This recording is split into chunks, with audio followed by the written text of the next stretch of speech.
સદગુરુ દેવની જય. હવે ગુરુજી પ્રશ્ન છે કે સદગુરુને પૂછીને પગલા ભરવા. હવે સદગુરુ પેલા કોણ છે એ આપણે સમજવું પડે. આપણા દેહના ગુરુ જાતિવાળા હોય છે, ઉંમરવાળા હોય છે, હા, એને નામ હોય છે. હા, હા, એને પૂછવા કેમ જવું? એ ક્યાં હોય? પગલા ભરવા હોય તો વારાઘડીએ પૂછવા કેમ જવું? હા, હા, પણ એ ગુરુ દેહના છે. પણ સદગુરુને પૂછીને પગલા ભરવા એમ લખ્યું છે. હા, હા, સદગુરુ. સત્ય ગુરુ કોણ છે? હા, શબ્દ. શબ્દ. હા, શબ્દ ગુરુને સુરતા છેલા. શબ્દ ગુરુને સુરતા છેલા કેવા સંગ લગાયા, સાહેબ મોરે નજરે મોતી આયા. હા, આ તો મોતી મણી મોતી મેં જોટ મિલાયા.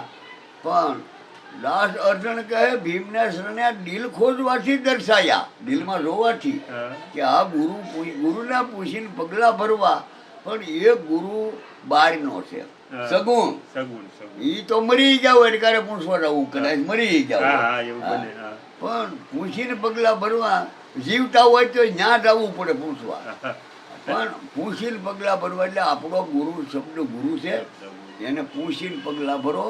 શબ્દ ગુરુ કે ના ભેલી ઉઠીને તમે પગલું ભરો. ઈ સર્જન કરે છે. બહાર નીકળે ને શબ્દ જે કાર્ય કરો એ નાશ કરી નાખે છે. વરસાળે હોય તો એ પાલન કરે છે. એ સ્વરમાં એની ત્રણ કળા છે ગુરુની. એનું એ આપણને જ્ઞાન આપે છે. જ્ઞાન આપે એ ગુરુ છે. હા, પછી આપણને એનોય પ્રાણ નાડીઓમાં આવ્યો. ડાબી બાજુ હતો તો આપણને કહે, આમ શાન કરે કે હું ડાબી બાજુ ચાલું છું હા, એટલે તું શુભ કામ કરી લે. બરોબર. એ પગલું ભરીને હાલ, ડાબો પગ, હા, હા, તારું હા. કાર્ય સિદ્ધ થાય. હા, હા, કે ભાઈ આ જમણી બાજુ હાલે તો એ પગે એમાં ક્રૂર કામ કરવાનું જા. હા, અને બેયમાં હાલે તો જામ કર, કામ રૂકાઈ દે બધાય. બસ એમાં પૂર્ણ કરી છે બળી જાય, પાપ કરી છે બળી જાય. પણ કદાચ એવો મોકો મળે તો એમાં પાપ કરાય, બળી જ જાય. સવારામ બાપા કહે છે કે બ્રહ્મ અગ્નિમાં મેં બાળ્યા. હા. બ્રહ્મ અગ્નિ એટલે સુષુમ્ણા. સુષુમ્નામાં, હા. બ્રહ્મ અગ્નિમાં બાળ્યા મેં કરોડો જન્મોના પાપ. હા. કર્મ રૂપી લાકડા બાળી નાખ્યા, ગુરુએ આપ્યા અજંપાના જાપ. હા. ગુરુએ આપ્યા અજંપાના જાપ. અજંપાના જાપ કોણ આપે? એ એક ગુરુ છે. એ કોણ ગુરુ? અંદરનો સોહમ સદગુરુ. સોહમ સદગુરુ છે. હા, ઓહમ તો આપણે પોતે છીએ. ઓહમ એનો અર્થ થાય એ હું છું. હા. હા, હરી હરી. પછી સદગુરુ હા, પ્રશ્ન છે બીજો એક. વચન વિચારી પગ ભરે, હા, વચન વિચારીને બોલે બોલ, વચન વિચારીને વર્તન કરે. હા. વેલા વચન વસ્તુ છે અનમોલ. વચન એ ગુરુ છે આપણા. બરાબર. હા, હા, પછી ગુરુજી, હા. રૂપ રંગરૂપમાં રમવું નહીં અને કરવો ભજનનો અભ્યાસ. હા, હવે રંગ અને રૂપ બે માયાના હોય છે. આત્માને રૂપ રંગ નથી. નથી. હા, હા, રૂપ મને મારું સુંદર રૂપ છે હા, અને મારો રંગ ઉજળો છે. હા. હવે એ ચોથું આત્મા છો, આત્માના બે વાના ન હોય. નો હોય. એટલે આવા વિચાર કરીમાં આ રંગ ને રૂપ મારા દેહના છે હા. અને એ દેહ મને પૂર્વના પુણ્ય મળ્યો છે અથવા ઈશ્વરે આપ્યો છે. આપ્યો છે. હા, ઈશ્વરે કૃપા કરી દીધો મનુષ્ય જન્મ અવતાર. પણ ગુરુએ જ્યારે કૃપા કરી ત્યારે છૂટી ગયો સંસાર, જલમરણ મટી ગયા. મટી ગયું. બરાબર. એટલે રૂપ રંગમાં ગંગા સતી ના પાડે છે કે આ રમવું નહીં. રમવું નહીં. ઈ દેહ ભાવમાં રહેવું નહીં, આત્મ ભાવમાં રહ્યો. આપણે આત્માને ઓળખ્યા વિના રે તારા ભાવના ફેરા નહીં બચે. બસ. અને ભજનનો અભ્યાસ કરવો, તો ભજનનો અભ્યાસ કઈ રીતે કરવો? ભજનનો અભ્યાસ કયો, સમરણનો અભ્યાસ કયો? આ સમરણ એસા કીજીએ, સુરતા શબ્દમાં સોર, મન ઈશ્વરમાં લય થઈ જાય, હલે ને જીભ કે હોઠ. અભ્યાસ કરવો એટલે આ અત્યારે કયો સમય હારેલો છે. હા, જેને સમયનું જ્ઞાન છે, જેને સ્વરનું જ્ઞાન છે, સમય વર્તે ઈ સાવધાન છે. હા, હા, હા. સમય અત્યારે ભાઈ ક્રૂર છે, સૂર્યનાળી હાલે છે. હા કે ચંદ્ર હાલે છે એ પ્રમાણે કરો, બરોબર. એ ફળ દેતા આવડે. હા. તમે કોમેરા વાળો તમારો ફોટો પાડે છે હા એનો દોષ નથી, હા એને બટન પાડવું અને તમારો મોઢું આમ થઈ ગયું એટલે એવો જ ફોટો આવે, એમાં એનો વાંક છે? એનો વાંક નથી. હા, બરોબર. તમારે સમયનો ધ્યાન રાખવું જોઈએ, સમય પ્રમાણે થાય. હા, હા, બટન પાડવું એક સફાઈ છે, એમાં તમે જે વાત એવા આવી ગયા. હા, હા. બાકી અમથામાં મજા કર્યા એ કઈ દેખાણા નહીં. નહીં. સમય સમય બળવાન છે. સમય બરોબર. પછી ગુરુજી, હા દાતાને ભોગતા હા હરી છે એમ કેવું હા. અને રાખવા નિર્મળ જ્ઞાન. હવે હું આ બધું કમાઉં છું હા, અને હું સારું રાંધીને ખાઉં છું, આપણને જેવું તેવું ન ફાવે, હા, એ જીવ છે, બરાબર. અજ્ઞાન છે. અજ્ઞાન. હા, આ દેવા વાળો ભગવાન છે હા. અને અંદર ખાવા વાળો પ્રાણ ભગવાન જ છે. ભોગતા ઈ છે, હા. દાતા ઈ છે, દાતાને અનાજ ભોગતા. પકવનાર ઈ છે. પણ ખાય કોણ? આ મોઢું ખાય તો કે મોઢું ના ખાતું, પ્રાણ ખાય. પ્રાણ. હાલો, મોઢું ખાતું હોય હા, તો પ્રાણ વ્યાજ્યા પછી ખાતું હોય તો હા. પછી ખરા, પછી દાતાને ભોગતા ઈ છે ને આપણે ધણી થઈ જાય હું ઊંધું કરું, હા. આ હું કરું એ અજ્ઞાન છે. આ બળદનો ગાડાનો ભાર જેમ કૂતરી ઉતાણે હેઠે આલ્યું છે ને ખોટે ખોટું, હા. આ બધું આવું છે હા. ભાઈ. હરી હરી હરી.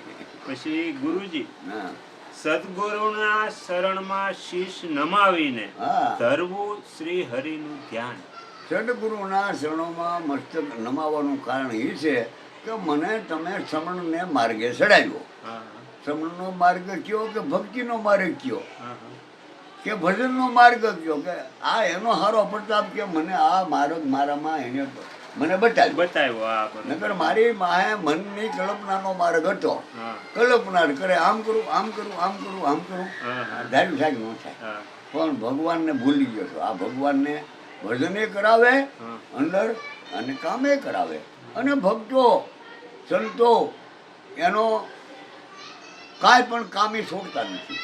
હા, એ જગત તારણ કારણ દેહ ધરે સત્ય વાણી સદા મુખથી ઉછરે જિજ્ઞાસુના હૃદયમાં જ્ઞાન ભરે રેવે ધીર ગંભીરી મેં. હા, તો જ્ઞાનીને જ્ઞાન આપે, કથા કરે ઈ. હા. ઈ કાંઈ કે હા. અને ભગત કોઈ દી ભેખ પહેરે જ નહીં. હા. આપણામાં કંઈક ભગત થઈ ગયા. હા. હા, સૌરીબાઈ એમ કે પલ્લા વખતમાં થઈ ગયા, પણ બાઈ છોકરાવાળા હતા. પછી આ ગોરો કુંભાર થઈ ગયો, એ બાઈ છોકરાવાળો હતો. હા. પછી બીજા આવરણમાં ભગત થયા, ધ્રુવ પ્રહલાદ, ઈ બાઈ છોકરાવાળા અરે હતા. ગુરુજી, હા અભ્યાસીને એવી રીતે રહેવું હા. અને જાણવો વચનનો મરમ. વસનનો મરમ છે ને, વસનનો મરમ એ છે કે તમને સમયનું જ્ઞાન બતાવે છે, આત્માનું જ્ઞાન બતાવે છે, તમારા સ્વરૂપનું ધ્યાન દ્વારા તમને જ્ઞાન થાય છે. આત્માનું અનુભવ કરવો હોય તો ધ્યાન દ્વારા. ધ્યાન દ્વારા. હા. અને કોઈ પણ કાર્ય સફળ કરવા હોય પ્રાણને નિભાવવા માટે, હા. નિર્વાહ માટે, હા, તો એ કાર્યો કરવા વિવેકથી. વિવેક. પણ એ બધા કરવા પડે કાર્યને છોડી ગયોમાં. હા. કારણ અને કાર્યથી જગત બંધાણી છોડી ગયોમાં. આ બધું અહીંયા આવશે, ખાઈ લેવું ને આ ફળો આપશે, એ તો આપી દે, પણ રળીને ખાની હા. અને અમારી વધારે કોકને દે નહીં. હા હા. અમારા આસન નહીં ખર્ચે ગયેલા ભાઈ, નામ રૂપ જરૂર નાશર છે, આસન શું ખર્ચે ગાડી ખોટો. હા હવે છેલ્લો પ્રશ્ન છે ગુરુજી. હા ગંગા સતી કહે છે હા કે અશુદ્ધ કર્મને ત્યજી દેવા. હા. તો અશુદ્ધ કર્મ કોને કહેવાય એમ? હવે ટૂંકમાં કહું હા, તો ધર્મ વિરુદ્ધના બધા કર્મો અશુદ્ધ છે. બરાબર. ધર્મ વિરુદ્ધના. હા, બરોબર. તને એવી ખબર હોય કે આ મારે ન કરાય, એને અશુદ્ધ કર્મ આજથી માની લેજે. બરોબર. સમજો. તારે એમ માની લે, તને એવું થાય આ મારે કરવું જ પડે, હા, મારી બાઈની હારે મારે રહેવાય જ, હા, તો એ તારો ધર્મ છે. બરોબર. મારા રળેલા પૈસા મારે વપરાય જ, પરસ્યો વળીને લીધા જ. અને આમાં જ એવું કોક ઘરે રંગ કરી પૈસા તને દાન દે, એ ધન છોડવા જેવું નથી, પર ધન છોડવાનું છે, હા, સ્ત્રીને છોડવાની નથી, પારકી સ્ત્રી છોડી દેવાની છે. એ ધર્મ વિરુદ્ધ છે. હા, શુદ્ધ કર્મો એને કહેવાય કે માણસને ભૂત બનાવે અશુદ્ધ. અરે ટૂંકમાં કોઈ ધર્મનું ભાન ભૂલવે હા. એ બધા અશુદ્ધ કર્મો છે. હા બસ હા. અને ધર્મ પ્રમાણે વર્તવું એ તો તમારું કર્તવ્ય છે. એ ધર્મ કર્તવ્ય કર્મ તો કરવા જ પડે. કર્તવ્ય કર્મ કર નીત કર્મ ખોટા નો કરીએ, તન મન ધન કરી અર્પણ કરતા ભાવ પર હરીએ, સમણમાં રાખો શીત વૃત્તિ થઈ જાય વૈરાગ વાળી, ધીર વીર વિરક્ત દશા વિષયો માલી વાસના લ્યો ટાળી. વિષય ન છોડો, એની વાસના છોડી દો. ગોળ ખાવાની મકોડાને મનાય નથી, પણ કોરે કોરે ગોળ ગળ્યો હોય પણ ઉપર ચડવા જાય ત્યાં ખૂટી જાય છે, પછી મરી જાય ત્યાં. એમ ભોગો ભોગવવામાં કોને ભોગ નથી ભોગવ્યા? દેવ મનુષ્ય ઋષિ મુનિઓ બધા સંસારી છે, વંશવર્ધી બધાની થયેલી છે, પણ એમાંથી નવરા ન થાય તો ગચ્ચે ગયા છે. બરાબર. એને મલિન કહેવાય. હું કીધું તું અશુદ્ધ કર્મ અશુદ્ધ કર્મ એને કહેવાય. અમારી છૂટું જ નહીં હા, થવાનું. એ અશુદ્ધ કર્મ એ સમજાણું બોલું. એ શુદ્ધ, એને શુદ્ધ કરી નાખો ને. હા. તારું ઠામ છે એ અશુદ્ધ થાય તો એને તારે નાખી ન દેવાય, એને સાફ કરી નાખ તો શુદ્ધ થઈ હા, જાય. શુદ્ધ થઈ ગયું. બરોબર. તારું મન છે એ ધર્મ વિરુદ્ધના વિચારો કરે એને અશુદ્ધ મન કહેવાય. પણ એને તો કાંઈક મારે આ કરાય જ નહીં તો એ મનની શુદ્ધિ થઈ જાય. મનની શુદ્ધિ પાણીથી નથી થતી, વિચારથી થાય છે. વિચારથી થાય. બરાબર. દેહની શુદ્ધિ પાણીથી થાય છે. પાણીથી થાય છે. હા. મનની શુદ્ધિ હૃદયની શુદ્ધિ રાગ દ્વેષની અગ્નિ મેં બળે સકલ સંસાર, તુલસી બસાય સમજન કેવલ ભજન આધાર. એને કોઈ હારે પ્રીતિ નથી ને વેરે નથી. રાગ દ્વેષ એટલે રાગ એટલે પ્રીતિ, પ્રીતિ. હા. દ્વેષ એટલે વેર. વેર વેર. હા. રાગ દ્વેષ કી અગ્નિ મેં બળે સકલ સંસાર. હવે આ તુલસી બસા સમજે એને કોઈ હારે રાગે નથી, દ્વેષે નથી, કોઈ હારે પ્રીતિ નથી અને કોઈ હારે વેરે નથી. હા. સીતારામ તકે સીતારામ હા. કે નથી કરવા એટલે કાંઈ વાંધો નહીં, હા, કરવા તકે કાંઈ વાંધો નહીં. બરાબર. હરી હરી. સદગુરુ દેવની જય.